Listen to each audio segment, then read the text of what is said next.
जी students, उम्मीद करते हैं आप खैरियत से होंगे। लास्ट लेक्चर में हमने ड्राइंग नंबर 17 पे काम किया था। अब हम ड्राइंग नंबर 18 पे काम करेंगे। और ड्राइंग नंबर 18 का मैं आपको ओवरव्यू दे देता हूँ। फर्स्ट ऑफ ऑल ये देखें, ये हमारी ड्राइंग नंबर 18 है। और ये देखें, इसकी मुकम्मल डिटेल है। ये एक चाबी है, इसे स्पेनर भी बोलते हैं। इसकी मदद से हम मतलब टू शेप के जो नट होते हैं वो इसको मुख्तलिफ उस शेप के लिए बनाया जाता है कि एक चाबी से टू टाइप्स के जो नट हैं वो ओपन किए जा सकते हैं। रेंच के ज़रिए साइज़ को छोटा बड़ा करना पड़ता है और इसमें छोटा बड़ा करने की ज़रूरत नहीं होती। ये फिक्स साइज़ होते हैं और इसको हम इसकी 2D भी बनाएंगे और इस लेक्चर में हम इसकी 3D भी बनाएंगे। और ये बड़ी मज़ेदार सी ड्राइंग है और थोड़ी सी कॉम्प्लिकेटेड भी है। इंशाल्लाह आप जब सीखेंगे तो आपको बहुत सारे पॉइंट आपके क्लियर हो जाएंगे। और इसके लिए जो शीट सेट करनी है वो हम अभी देख लेते हैं। आई थिंक 200 बाई 200 की शीट अगर हम सेट करें तो ये ड्राइंग हमारी इजीली ड्रा हो सकती है और 3D भी बन सकती है। तो सबसे पहले हम एक न्यू शीट लेते हैं। न्यू शीट लेने के बाद इसको हम फर्स्ट ऑफ ऑल सेव करेंगे कंट्रोल S की मदद से, जो इसकी शॉर्ट की है। और सेव करने के लिए हम वही पाथ यूज़ करेंगे जिस पाथ पे हमने पहले सब ड्राइंगें सेव की हुई हैं। तो उसी पाथ पर हम जाकर इसको हम सेव कर लेंगे। और सेव करने के बाद हमारा इसका नाम होगा ड्राइंग नंबर 18। ठीक है, 17 तक हमने पहले बना ली है, अब 18 है। तो सबसे पहले यूनिट सेटअप करेंगे। यूनिट सेटअप के लिए UN एंटर है शॉर्ट की यूनिट सेटअप की। और प्रिसेशन वो भी हम चेक कर लेते हैं क्या हमें प्रिसेशन चाहिए। प्रिसेशन हमें 0.004 टाइम ही चाहिए। तो ये बिल्कुल प्रिसेशन हमारी ओके है। इंच की जगह हम यहाँ पे कर लेंगे मिलीमीटर्स और इसको कर देंगे ओके। और इसके बाद हम चले जाएंगे D एंटर पे, मॉडिफाई में जाएंगे। मॉडिफाई में जाने के बाद प्राइमरी यूनिट्स ये हमारा सेम ही रहेंगे। और फिर हम चले जाएंगे टेक्स्ट पर। टेक्स्ट की हाइट हम यहाँ से करेंगे 5 और एरोज एंड सिंबल्स की हाइट हम कर देंगे 3। ठीक है, करने के बाद हम ओके करेंगे, सेट करंट करेंगे, क्लोज करेंगे। उसके बाद हमारा जो मतलब सेकंड स्टेप के लिए हम थर्ड स्टेप वो है लिमिट्स देना। लिमिट्स के लिए शॉर्ट की है LIMITS, इसकी शॉर्ट की है। लिमिट्स के बाद ये देखें 12/9 की ऑलरेडी शीट सेट है, तो इसे हम 200 की हम शीट सेट कर देंगे। और Z inter A inter zoom out real time हमारी ये शीट सेट हो चुकी है। उसके बाद बैक साइड पे हमें ग्रिड नज़र आ रहा है, तो F7 की कमांड यूज़ करते हुए या हम यहाँ पर इस पॉइंट से हम इसको बंद कर देंगे ग्रिड को। और लाइन की कमांड यूज़ करेंगे। लाइन हमारी नॉन ऑर्थो लाइन है, तो इसको ऑर्थो करने के लिए F8 की कमांड यूज़ करेंगे तो ये ऑर्थो हो जाएगी। 200 की हम लाइन लगा रहे हैं यहाँ पर 200 बाई 200 की। ये देखें, मैंने 200 की लाइन लगाई। लगाने के बाद फिर मैंने एक लाइन और 200 की निकाली। 20 लिखा गया था। लाइन की कमांड स्टार्ट किया, 200 एंटर दोनों को सिलेक्ट कर लिया। सिलेक्ट करने के बाद इस सेंटर पॉइंट से इस पर हमने इसे क्लिक कर दिया। क्लिक करने के बाद ये मेरी सेंटर लाइन तैयार हो चुकी है। ये इसका सेंटर लाइन यहाँ पर नहीं होगा, एमिटर मूव, इसको मैं यहाँ से मूव कर लेता हूँ। इसका सेंटर लाइन एक साइड पे होगा। और अब हम जो सबसे पहला स्टेप है वो सर्कल का है, तो एक साइड से हम इसे बनाना शुरू करेंगे। तो सबसे पहला जो सर्कल इस सेंटर पे लगना है वो है 44 डायमीटर का। उसके बाद पॉलीगॉन है। पॉलीगॉन जो है वो उसका डाया भी 44 है, तो इंस्क्राइब इन सर्कल वाली पॉलीगॉन यहाँ पे लगेगी। और उसके बाद 6 का ऑफसेट लिया जाएगा इसके अंदर। तो ये हम कंप्लीट पोर्शन बनाने के बाद हम इसका ऊपर की तरफ एक ऑफसेट लेंगे 52 का। और फिर हम सेकंड ऑफसेट लेंगे 149.622 का 227 का ऑफसेट लेंगे, क्योंकि हमें दूसरे ऑफसेट की ज़रूरत नहीं है। हम एक ऑफसेट से ही हमारी ड्राइंग बन सकती है। और अगर हम वो भी लेना चाहें तो कोई इशू नहीं है। ऑफसेट लेने के बाद यहाँ पर हम एक रेक्टेंगल बनाएंगे 32 मल्टीप्लाई बाई 32 और उसका भी ऑफसेट लेंगे अंदर की तरफ 6 का। और फिर हमारी जो यहाँ पे पॉलीगॉन है और ये कुछ हमारी स्टार्ट एंड रेडियस हमारी यहाँ पे आर्क्स लगनी है वो लगाएंगे हम। और इस सब के लिए सबसे पहले हम स्टार्ट लेते हैं एक सर्कल से, C इंटर सर्कल। यहाँ पे मैंने स्टार्ट किया, D इंटर 44 इंटर, मेरा 44 का सर्कल रेडी है। अब पॉलीगॉन लगानी है POL पॉली। और इसकी साइड्स चेक कर लेते हैं हम कितनी साइड्स हैं। पॉलीगॉन की साइड जो है वो 5 है, 5 साइड पॉलीगॉन है।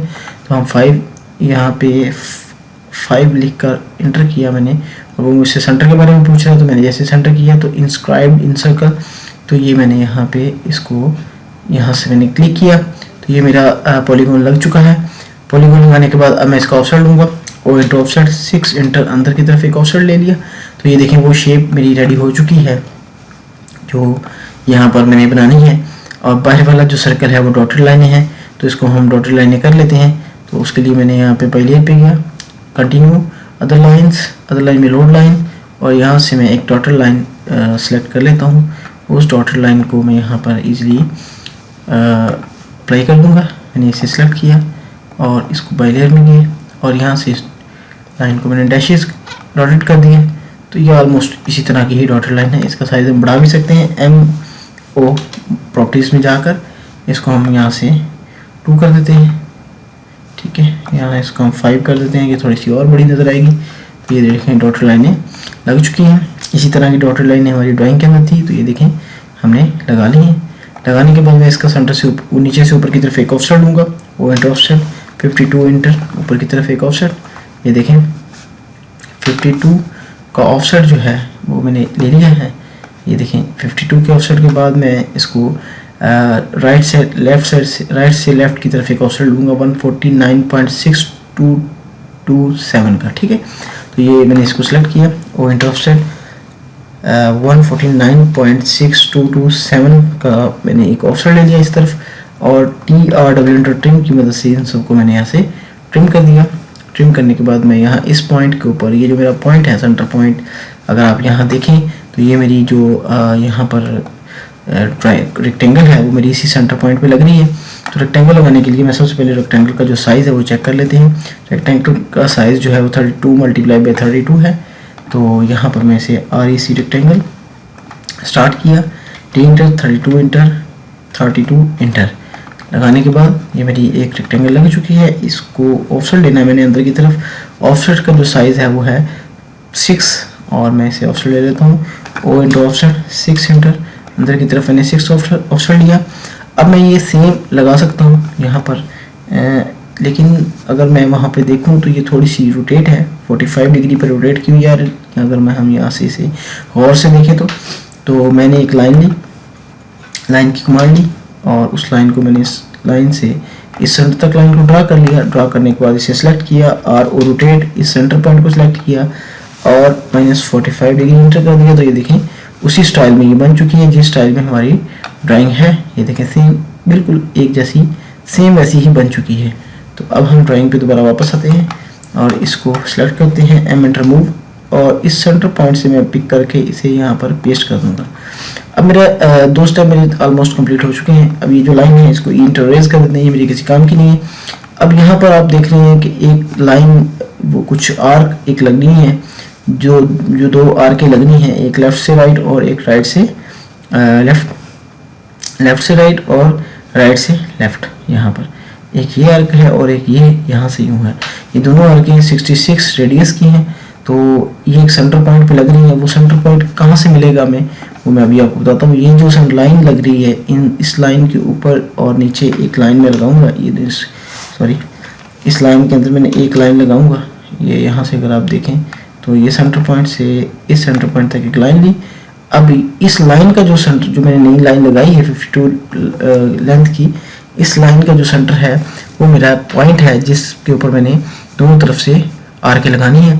आर्क लगाने के लिए स्टार्ट एंड रेडियस के लिए हम यहाँ से अगर आप देखें तो मैं यहाँ से शो मेन्यू बार करके ड्रॉ में जाऊँगा। ड्रॉ से मैं आर्क पे और यहाँ से भी मैं स्टार्ट एंड रेडियस पे जा सकता हूँ। सेकंड ऑप्शन मेरे पास ये देखें सामने, क्योंकि हम ड्राफ्टिंग एनोटेशन को यूज़ कर रहे हैं तो यहाँ पे मैंने स्टार्ट एंड रेडियस वाली आर्क यहाँ से ले लेते हैं। लेने के बाद मैंने इस पॉइंट से इस पॉइंट पर लाकर मैंने आर्क को यूँ ड्रॉ किया नीचे की तरफ, 66 इंटर किया तो ये मेरी आर्क लग गई है। अब जो सेकंड है ऊपर की तरफ जो मैंने आर्क लगानी है तो उसके लिए मैं दोबारा यहाँ आर्क पे क्लिक करूँगा। इस पॉइंट से इस पॉइंट पर, ये आई थिंक सेंटर, ये देखें यहाँ से सेंटर पॉइंट से यहाँ तक, और ये देखें 66 इंटर। अब मैं ये चेक कर लूँ कि आया कि ये बिल्कुल सेंटर पे लगी है आर्क्स या कि किसी और पॉइंट पे तो नहीं लगी। तो ये बिल्कुल सेंटर पे ही लगी है। तो अब मैं ड्राइंग की तरफ दोबारा लेके चलता हूँ। तो ये देखें 22 का डिस्टेंस है इन दोनों आर्क के दरमियान, जो डिस्टेंस है वो 22 का है और इसको हम इसका हाफ कर लेंगे। 11 का ऑफसेट नीचे की तरफ और 11 का ऑफसेट ही ऊपर की तरफ लगेगा। तो ये देखें मैंने इसको सेलेक्ट किया, O इंटर ऑफसेट 11 इंटर नीचे की तरफ, 11 का ऑफसेट ऊपर की तरफ, इसको भी नीचे की तरफ और इसे ऊपर की तरफ। ये मेरा ऑफसेट कंप्लीट हो गया। अब मैं इसको सिलेक्ट करूँगा। सिलेक्ट करने के बाद इस लाइन का ऑफसेट लूँगा। ऑफसेट जो अंदर पॉलीगॉन एलिप्स लगी हुई है, इस एलिप्स का जो साइज़ है वो 22/11 है। 11 का अगर हम हाफ करेंगे तो ये 5.5 बनेगा और 22 का अगर हम हाफ करेंगे तो ये हमारा 11 बनेगा। ठीक है, तो मैंने इसको सिलेक्ट किया और इंटर ऑफसेट 5.5 इंटर लेफ्ट और 5.5 ही राइट साइड पे।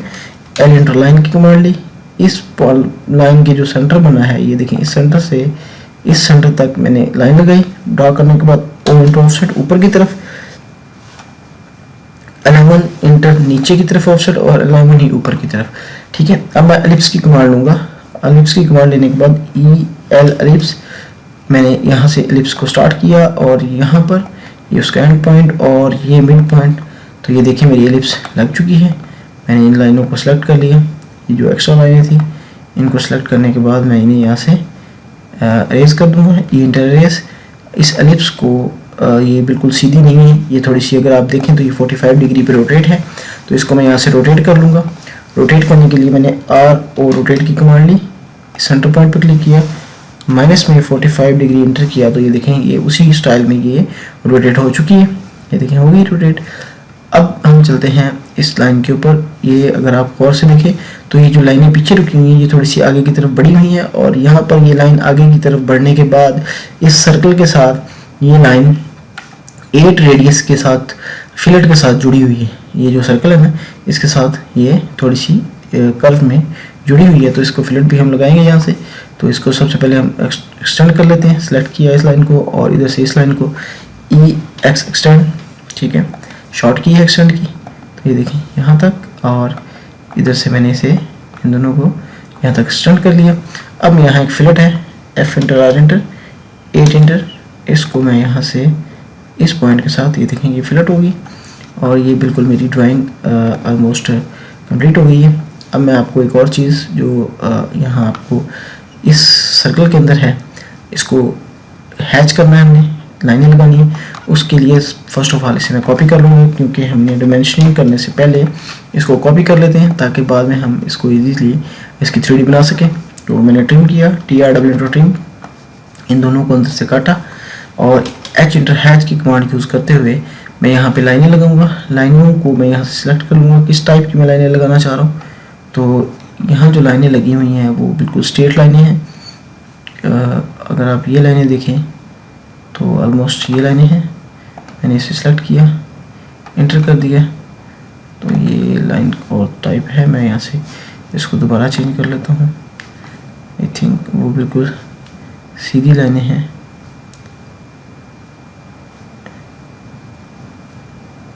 बिल्कुल सीधी लाइनें और इनके दरमियान जो डिस्टेंस है वो 1 है। इसको मैं 0.1 कर लेता हूँ। ये देखें इस तरह की लाइनें उसमें लगी हुई हैं। अगर आप यहाँ से देखें ऑलमोस्ट इसी तरह की है। तो ये देखें ये मेरी जो है ड्राइंग एक लिहाज से कंप्लीट हो गई है। अब मुझे जस्ट इसकी डिमेंशनिंग करनी है और फिर हम इसकी 3D की तरफ जाएंगे। तो डिमेंशनिंग करने के लिए सबसे पहले हमने जो लीनियर की कमांड यूज़ की थी उसकी हम तमाम डिमेंशन यहाँ से हम एक दफ़ा ले लेते हैं, जिसकी शॉर्ट की भी हमारे पास है DEL और यहाँ से हम लीनियर डायरेक्ट भी ले सकते हैं। तो डायरेक्ट लेने के लिए ये देखें मैंने इस सेंटर पॉइंट से यहाँ तक का एक डिस्टेंस है 1496227 और इस सेंटर से यहाँ तक का जो डिस्टेंस था, सॉरी ये हमने यहाँ से इसको बाद में लेंगे।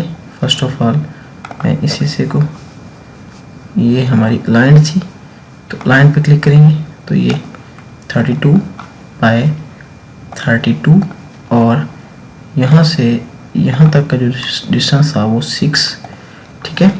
और इसी तरह इन दो के दरमियान जो डिस्टेंस था वो 6 है बिल्कुल। यहाँ से अगर हम यूँ चेक कर लें तो ये देखें 6 है और नीचे से ऊपर की तरफ जो डिस्टेंस था वो 52 था। ये देखें 52 आ गया। अब हम इन आर्क्स का जो रेडियस है वो लेंगे और अगर लाइन की मैं डिमेंशन यहाँ से सिलेक्ट करूँ इस पॉइंट से इस पॉइंट तक, ये 11 पॉइंट कुछ आ रहा है, तो मैं इस सेंटर से इस सेंटर तक पॉइंट डिमेंशन लूँगा तो ये वही मुझे 11 ही बताएगा, क्योंकि ये इसका कोऑर्डिनेट है। जिस हिसाब से ये लगे हुए उसी हिसाब से अगर हम इसकी डिमेंशन करेंगे तो ये देखें बिल्कुल एग्जैक्ट उसने मुझे बता दिया। अब डायमीटर लेंगे हम फर्स्ट ऑफ ऑल, तो ये देखें मैंने इस पर क्लिक किया और यहाँ से हमने डायमीटर, ये जो हमारा सर्कल है 44 रेडियस का डाय का, तो ये देखें ये 44 डाय वाला जो सर्कल है हमारा ये कंप्लीट हो गया। अब हम चलते हैं रेडियस की तरफ। यहाँ से हम रेडियस पे क्लिक करेंगे और इस को नीचे की तरफ बताएंगे और इसको भी यहाँ हम नीचे की तरफ बताएंगे 66 रेडियस की। एक हमारी यहाँ फिलर लगी हुई है 8 रेडियस की, तो उस फिलर को भी हम यहाँ पे क्लिक कर लेंगे। और आई थिंक इसके अलावा मेरी कोई भी इसमें कमांड नहीं है। अगर मैं एक दफ़ा दोबारा इसको यहाँ से चेक कर लूँ, मेरी फिलर्स रेडियस तमाम चीज़ें मेरी यहाँ कंप्लीट हो गई हैं। अब सिर्फ मुझे यहाँ से इसकी जो डिमेंशनिंग है, थिकनेस है वो देनी है। उसके लिए मैं लीडर लाइन की कमांड यूज़ करूँगा, LE इंटर शॉर्ट की है उसकी। ये मैंने आपको काफ़ी सारी ड्राइंगों यानी तकरीबन हर ड्राइंग के अंदर मैंने आपको बताया कि ये बहुत ज़रूरी है। एक दफ़ा आप सीख लें इंशाल्लाह, उसके बाद आपको बार बार इन चीज़ों की ज़रूरत नहीं पड़ेगी, आपकी स्पीड भी तेज़ होगी। MT टेक्स्ट की कमांड मैंने यहाँ यूज़ की है, ये देखें MT टेक्स्ट, और इसकी हाइट अब मैं यहाँ से 5 कर देता हूँ 5, और कैप्स लॉक ऑन करके मैं लिखूँगा THIC thickness is equal to, sorry ये यहाँ पे लिखा जा रहा है, इसको मैंने 5 करके जैसे ही एंटर किया तो ये यहाँ पर आ गई, तो यहाँ पे लिखूँगा THIC thick is equal to 20, ठीक है। ये 20 थिक है इसकी, सेलेक्ट किया, एंटर मूव, थोड़ा सा मैंने साइड की तरफ मूव कर दिया, CO कॉपी, इसको यहाँ से कॉपी किया और इसे हम ले आए इस पॉइंट पे। ये मेरा इस पॉइंट पे भी इसकी थिकनेस सेम है, तो इसको मैंने सेलेक्ट करके एंटर मूव नीचे की तरफ, और इस पॉइंट को यहाँ से सेलेक्ट करने के बाद मैंने यहाँ से क्लिक कर दिया और इसको दोबारा सेलेक्ट किया और यहाँ से थोड़ा सा नीचे की तरफ मूव कर लिया, ठीक है। तो ये 2 थिकनेस थी और मैं आपको दिखा देता हूँ। ये देखें इसकी 20 थिकनेस यहाँ पे दी हुई है और 20 ही इस साइड पे दी हुई है। तो ये दोनों थिकनेस देने के बाद ऑलमोस्ट मेरी ड्राइंग कंप्लीट हो चुकी है। एक डिमेंशन रह गई है, वो हमने लगाई नहीं थी, लेकिन वो हम चेक कर लेते हैं इस सर्कल से वहाँ तक और वहाँ से यहाँ तक। तो ये है 104.9952, ठीक है। ये इसकी डिमेंशन है। तो ये DL शॉर्ट की लीनियर की हम ले लेते हैं यहाँ से इस पॉइंट, और इधर से इस पॉइंट तक अगर आप देखें, सॉरी यहाँ से इस पॉइंट तक ये थोड़ा सा लाइन में आ रही है, तो इसको मैं इस लाइन को सिलेक्ट कर लेता हूँ, CO कॉपी, इसको मैं यहाँ से इधर पेस्ट कर देता हूँ, DL शॉर्ट की ले ली और यहाँ से इस पॉइंट तक, सॉरी यहाँ तक, यहाँ से ये हमारी डिमेंशन आ गई। हम चेक कर लेते हैं 9953, ऑलमोस्ट यहाँ थोड़ा सा फ़र्क आया होगा, इससे कोई इशू नहीं है।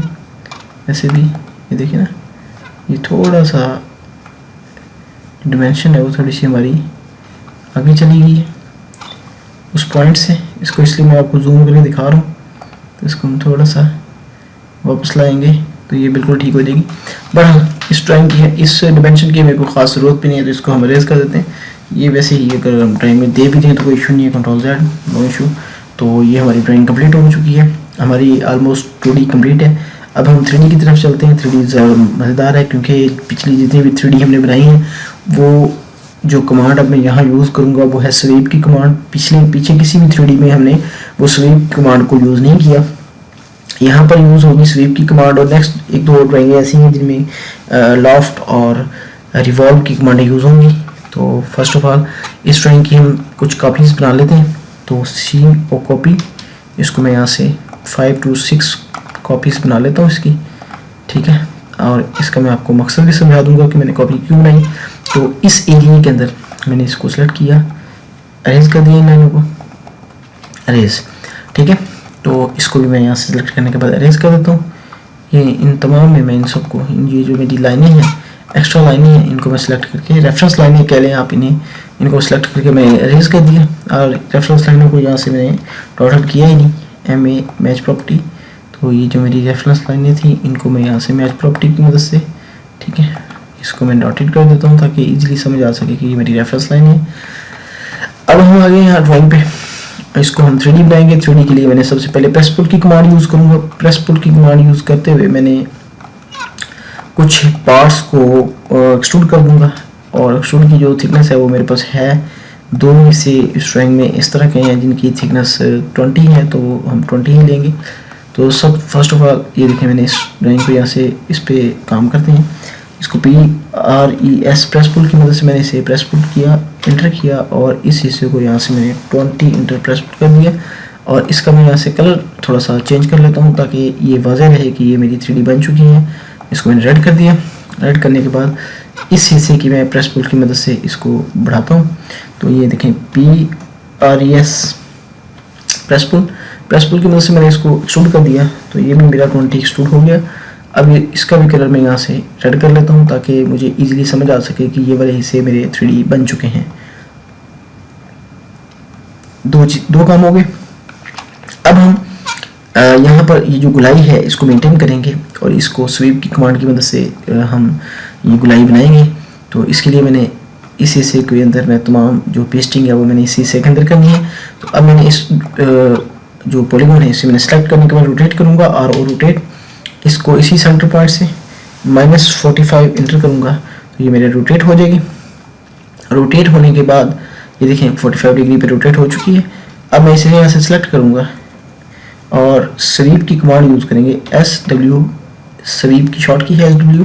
जैसे मैंने स्वीप SW किया तो वो स्वीप की कमांड को एक्टिव कर दिया, उसने मेरे सामने आ चुकी है। मैंने जैसे इंटर किया तो स्वीप की कमांड एक्टिव हो चुकी है। वो मुझसे नीचे बार में पूछ रहा है कि सिलेक्ट द ऑब्जेक्ट, तो मैंने इस ऑब्जेक्ट को सिलेक्ट कर लिया। सिलेक्ट करने के बाद मैं इंटर करूँगा और फिर मैंने ये जो पाथ है वो मुझसे पूछ रहा है कि आपने किस पॉइंट पे पाथ जो है वो मुझे दें। तो मैंने इस पाथ के ऊपर क्लिक किया तो ये देखें स्वीप हो चुकी है, यहाँ तक मेरी जो स्वीप हो चुकी है। इसमें एक छोटी सी गलती है, मैं आपको Ctrl+Z करके वो थोड़ा सा समझा देता हूँ, ईजी हो जाएगा आपके लिए। मैंने इस लाइन इसको सिलेक्ट किया, एक्सटेंड की कमांड यूज़ करते हुए मैंने इसे यहाँ तक एक्सटेंड कर दिया। अब जो मेरी स्वीप होगी वो मेरी यहाँ तक होगी। उसका फ़ायदा ये होगा कि जो हमारी कटिंग है वो बाद में हम कर लेंगे, लेकिन हमारी जो शेप है वो बड़ी स्मूथली और बड़ी ज़बरदस्त किस्म की हमारी शेप बन जाएगी। तो अब दोबारा स्वीप की कमांड लूँगा, SW स्वीप, और मैंने ऑब्जेक्ट सेलेक्ट किया, एंटर किया और इस हिस्से को सिलेक्ट किया तो स्वीप मेरी यहाँ तक आ चुकी है। ये देखें, ये थोड़ा सा अंदर की तरफ इस 3D के जो यहाँ 3D आएगी उस 3D के अंदर ये थोड़ा सा अंदर की तरफ नज़र आएगा। तो मैं इसे यहाँ से एक्सट्रूड करके उसके अंदर रख कर सब्ट्रैक्ट कर लेंगे इसे हम, ठीक है। तो ये मेरा एक पार्ट तैयार है। इसको मैं यहाँ से इसका कलर मैं रेड कर लेता हूँ, येलो कर लेते हैं ताकि इजीली नज़र आ सके।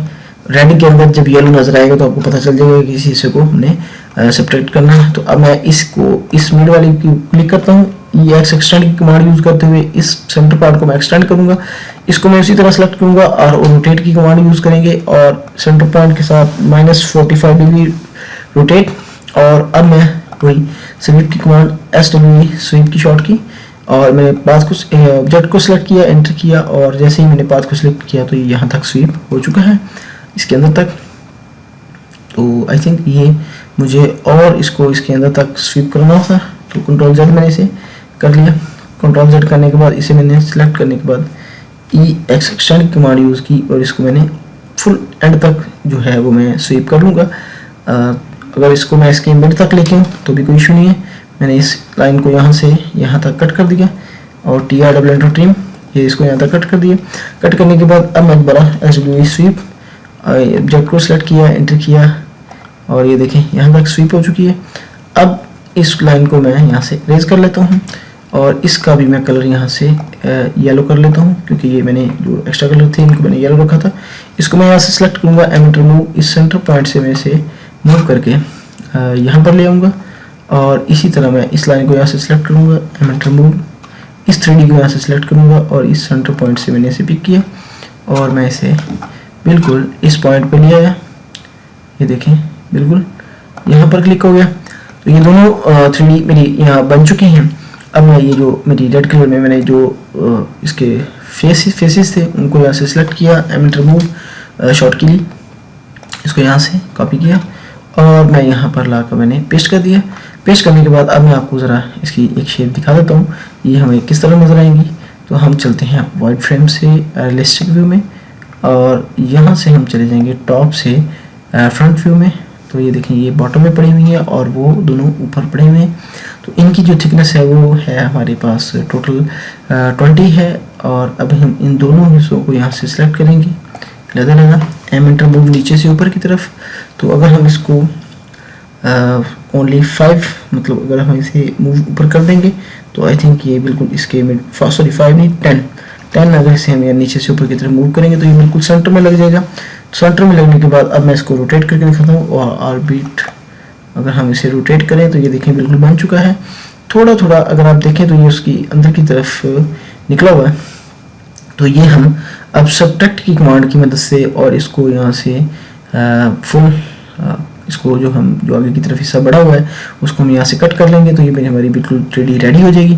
तो उसके लिए मैं आपको दोबारा से टॉप व्यू पे लेके जाऊँगा। ये हमारा टॉप व्यू और रियलिस्टिक से हम चलेंगे 2D वाइड फ्रेम पे और इस हिस्से को वो 20 था। तो इस सेंटर वाली जो है जो रेक्टेंगल है इसको मैं प्रेस पुल की मदद से PRES प्रेस पुल इसको मैं 30 कर लेता हूँ एक्सट्रूड और इस हिस्से को भी मैं 30 कर लेता हूँ एक्सट्रूड और इनको मैं यहाँ से सिलेक्ट कर लेते हैं। सिलेक्ट करने के बाद इनका कलर जो है वो मैं यहाँ से एक अहम चीज़ है वो हम इसको ग्रीन कर लेते हैं और एम एंटर मूव की कमांड की मदद से इसको मैंने यहाँ से पिक किया और इसके अंदर मैंने जाकर इसे पेस्ट कर दिया। ठीक है, पेस्ट करने के बाद अब हम चले जाएंगे दोबारा से रियलिस्टिक व्यू के अंदर।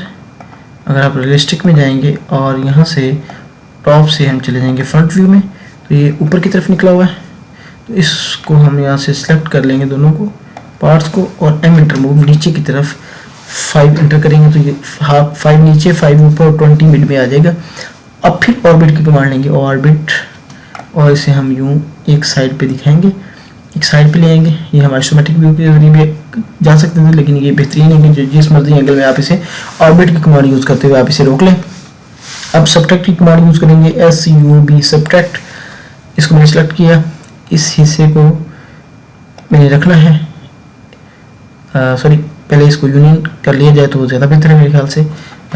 UNI यूनियन ये वाले हिस्से ये पार्ट्स ये और ये बाहर वाला एंटर। अभी एक ही हिस्सा हो चुका है। अब मैंने SUB सब्ट्रैक्शन जो मैंने करनी है वो ये इस हिस्से को मैंने रखना है एंटर सेलेक्ट किया इसको और इसको नहीं रखना एंटर। तो ORB ऑर्बिट ये देखें जो अंदर की तरफ बढ़े हुए थे वो यहाँ से सब्ट्रैक्ट हो चुके हैं, कट चुके हैं बिल्कुल ही वो अंदर से बिल्कुल नीट एंड क्लीन है और ये बिल्कुल मेरी जो चाबी है वो बिल्कुल रेडी हो चुकी है और बहुत ही खूबसूरत लग रही है। इसका अगर हम कलर एक कर लें सेलेक्ट किया सॉलिड में गए यहाँ से हम कलर इसका बिल्कुल ग्रीन कर लेते हैं तो ये ऑलमोस्ट बहुत खूबसूरत लग रही है। इसको हम अगर इसको ब्लू कर लें तो भी मजिंडा तो भी और अगर फुल रेड कर लें तो भी ये बहुत प्यारी लग रही है। अब इसको हम यहाँ से सिलेक्ट कर लेते हैं। सिलेक्ट करने के बाद इसका हम यहाँ से रियलिस्टिक से शेडेड विद एज पे करते हैं तो ये देखें बड़ी खूबसूरत नज़र आ रही है। और ऑर्बिट की कमांड अगर लेके देखेंगे तो ये देखें इसको ये हर तरफ से बहुत ही खूबसूरत नज़र आ रही है। इसको मैं ऐसे सिलेक्ट करके टॉप व्यू में जाएंगे, कोई भी सिलेक्शन या मूवमेंट के लिए हम इसे टॉप व्यू में लेके जाएंगे। टॉप व्यू में ले जाने के बाद अगर हम इसे यहाँ से सिलेक्ट किया एम एंटर मूव एक साइड में मूव कर लेते हैं तो ये देखें बहुत ही खूबसूरत व्यू नज़र आएगा। ऑर्बिट दोबारा ऑर्बिट में गए तो ये देखें इसको करीब से और ये देखें इसको अगर हम करीब और दूर से देखें तो ये बहुत ही खूबसूरत नज़र आ रही है। तो फ्रेंड्स स्टूडेंट्स इस लेक्चर में इतना ही। नेक्स्ट लेक्चर में इंशाल्लाह हम ड्राइंग नंबर 19 पे काम करेंगे और ये हमारी ड्राइंग बिल्कुल रेडी हो चुकी है। कंट्रोल एस की मदद से सेव करेंगे और इस लेक्चर में इतना ही। बहुत शुक्रिया। किसी भी चीज़ की समझ ना आए अगर आप मज़ीद कोई क्वेश्चनिंग करना चाहें तो आप मुझसे व्हाट्सएप पे भी कॉन्टैक्ट कर सकते हैं। मेरा ईमेल एड्रेस भी है इसी नाम से मोहम्मद आसिम रियाज़ आर्किटेक्ट मोहम्मद आसिम रियाज़ के नाम से। तो आप कोई भी चीज़ पूछना चाहें समझना चाहें सीखना चाहें 2D और 3D के बारे में तो इंशाल्लाह आप मुझसे रब्ता कर सकते हैं। इंशाल्लाह आपको फर्स्ट प्रायोरिटी पे सारी चीज़ें सिखाई जाएंगी और इसके अलावा अगर आप कोर्स मुकम्मल लेना चाहें तो उसके लिए भी रब्ता कर सकते हैं। बहुत शुक्रिया। अल्लाह हाफ़िज़।